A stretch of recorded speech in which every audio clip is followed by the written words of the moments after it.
Suatu ketika ada seorang gadis kecil. Suatu ketika ayahnya yang kaya menikah dengan ibu tiri yang jahat. Dia menetap di rumah bersama kedua putrinya. Mereka cantik dan berwajah putih, tapi jahat dan kejam di hati. Dan kemudian tibalah saat yang sulit bagi gadis malang itu.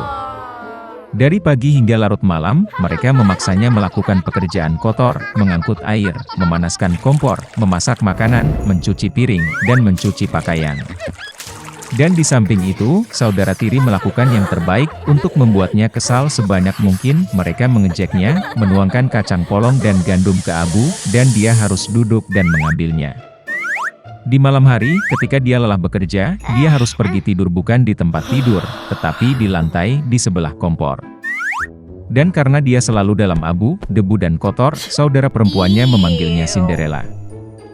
Tetapi kemudian pada suatu hari raja memulai pesta, yang seharusnya berlangsung selama 3 hari penuh, dan memanggil semua gadis cantik di negara itu ke pesta itu sehingga putranya dapat memilih pengantin untuk dirinya sendiri.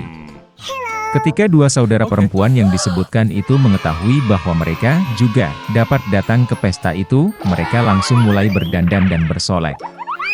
Cinderella juga ingin pergi menari, tetapi ibu tirinya tidak mengizinkannya pergi, karena dia tidak punya baju atau sepatu, dan dia kotor. Dan kemudian ibu tiri yang jahat menuangkan semangkuk gandum ke abu, dan berkata bahwa jika Cinderella mengumpulkannya dalam 2 jam, maka dia bisa pergi dengan saudara perempuannya. Cinderella pergi ke taman dan menangis. Dan kemudian 2 burung merpati putih terbang masuk, diikuti oleh kawanan burung yang berbeda. Mereka menukik di atas abu dan mulai mematuk, jadi mereka memilih semua biji-bijian dalam mangkuk. Dalam waktu kurang dari 1 jam, mereka menyelesaikan pekerjaan mereka, dan semua orang terbang kembali. Cinderella membawakan mangkuk untuk ibu tirinya, mulai bersukacita, berpikir bahwa dia bisa pergi ke pesta. Tapi ibu tirinya tidak mengizinkannya masuk. Dia membelakangi Cinderella dan bergegas bersama kedua putrinya ke pesta dansa. Ketika tidak ada yang tersisa di rumah, Cinderella duduk di lantai dan menangis dengan sedih. Dan kemudian 2 burung merpati putih terbang masuk, diikuti oleh kawanan burung yang berbeda, dan mereka membuang pakaian dan sepatu mereka, berkilau dan semuanya dari emas. Dia dengan cepat mengenakan gaun ini dan mendatangi pengantin wanita. Mereka melihat saudara tiri dan ibu tirinya dan berpikir bahwa itu pasti putri yang aneh, dia sangat cantik dengan gaun emasnya. Tidak pernah terpikir oleh mereka bahwa itu adalah Cinderella. Pangeran keluar untuk menemuinya, meraih tangannya dan mereka mulai menari. Dan dia sangat menyukai Cinderella sehingga dia tidak ingin berdansa dengan gadis lain. Dia menari sampai malam dan akan kembali ke rumah, tetapi pangeran meminta untuk mengantarnya pergi. Dia ingin tahu gadis cantik siapa ini dan di mana dia tinggal. Tapi Cinderella lari darinya dan naik ke tempat perlindungan merpati. Pangeran memerintahkan untuk menghancurkan tempat perlindungan itu, tetapi tidak ada siapa-siapa di dalamnya. Dan tidak ada tempat di dekat dia bisa menemukan orang asing yang cantik itu. Tidak ada yang menyangka bahwa Cinderella diselamatkan oleh merpati yang membawanya pulang.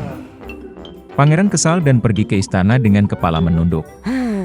Dan tiba-tiba dia melihat sebuah sepatu, mengangkatnya, sangat kecil dan elegan dan semuanya dari emas murni. Pangeran menduga bahwa ketika Cinderella melarikan diri darinya, sepatu dari kaki kirinya tertinggal di salah satu anak tangga. Pangeran sangat senang, dan diperintahkan untuk menemukan nyonya sepatu ini, dan kepada siapa sepatu itu cocok, dia akan menikah dengan yang itu. Orang tua kembali dari pesta, mereka melihat bahwa Cinderella sedang tidur dengan kemeja di atas abu, dan lampu redup menyala di dekat kompor. Kedua saudara perempuan itu pergi ke kamar mereka, berharap besok mereka akan cukup beruntung untuk mengenakan sepatu emas. Keesokan harinya, pangeran datang ke rumah mereka, dan berkata bahwa setiap orang yang ingin mencoba sepatu calon istrinya harus keluar. 2 saudara perempuan keluar, dan ibu tiri mengunci Cinderella di rumah dan tidak membiarkannya keluar. Kakak perempuan mencobanya sepatu kecil. Adik perempuannya mencobanya sepatunya bagus. Pangeran hendak pergi, tetapi Cinderella keluar dari jendela dan berlari ke arahnya. Dan dia memakai sepatu, dan itu pas untuknya. Pangeran menatap matanya dan mengenali gadis cantik yang berdansa dengannya. Dia membawa Cinderella, menunggang kuda, dan pergi untuk bermain pernikahan dengannya. Dan dia memerintahkan saudara perempuan dan ibu tiri untuk dikunci di rumah mereka, dan jangan pernah membiarkan mereka keluar dari sana. Beginilah cara mereka dihukum karena kejahatan dan penipuan mereka. Dahulu kala ada seorang gadis kecil yang baik. Dia manis kepada semua orang yang hanya melihatnya. Tapi dia adalah yang terindah dan tersayang dari semua neneknya, yang bahkan tidak tahu apa yang harus diberikan kepada cucu tercintanya. Suatu kali dia memberinya topi beludru merah. Dan karena topi ini sangat cocok untuknya, dan dia tidak ingin memakai apapun, mereka mulai memanggilnya Little Red Riding Hood. Suatu ketika ibunya meminta untuk membawakan sepotong kue dan sebotol anggur untuk neneknya. Mereka mengatakan bahwa dia sakit dan lemah, itu akan baik untuknya. Dia memerintahkan ibuku untuk tidak melarikan diri dari jalan, jika tidak dia akan jatuh dan memecahkan botol, dan kemudian nenek tidak akan mendapatkan apa-apa.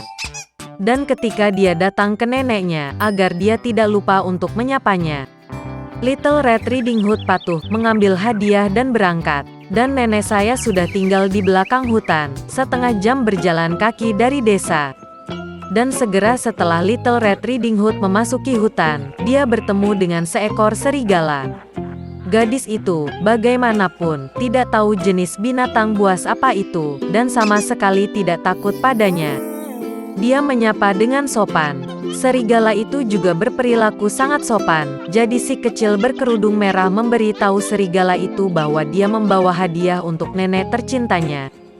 Dan ketika dia memberitahu bagaimana cara pergi ke rumah neneknya, serigala berpikir dalam hati bagaimana dia bisa memakan tidak hanya wanita tua itu, tetapi juga seorang gadis cantik. Dan kemudian serigala berpikir untuk menunjukkan kepada Little Red Riding Hood sebuah padang rumput yang luas dengan bunga-bunga indah. Gadis kecil berkerudung merah, saat dia melihat banyak bunga yang indah, berpikir bahwa akan menyenangkan untuk membawakan nenek seikat bunga segar, karena itu juga akan menyenangkan hatinya. Ya, dan lari dari jalan ke samping, dan mulai mengumpulkan bunga. Jika dia memetik satu bunga sedikit, seperti bunga yang lain memanggilnya, itu bahkan lebih baik, dan dia akan mengejarnya. Dan begitulah ia melangkah semakin jauh ke kedalaman hutan. Dan serigala itu langsung lari ke rumah nenek dan mengetuk pintu. Nenek bertanya siapa yang ada di sana.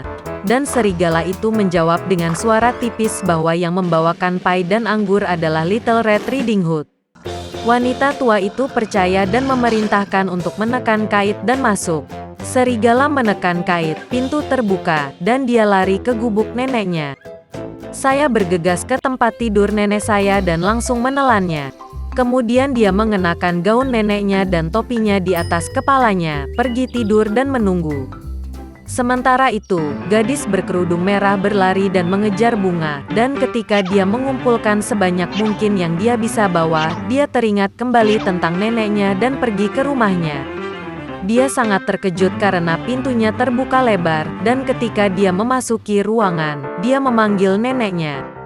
Tidak ada jawaban. Cucu perempuan itu naik ke tempat tidur, dan melihat nenek sedang berbaring, dan dia telah menarik topinya di hidung, dan itu tampak sangat aneh.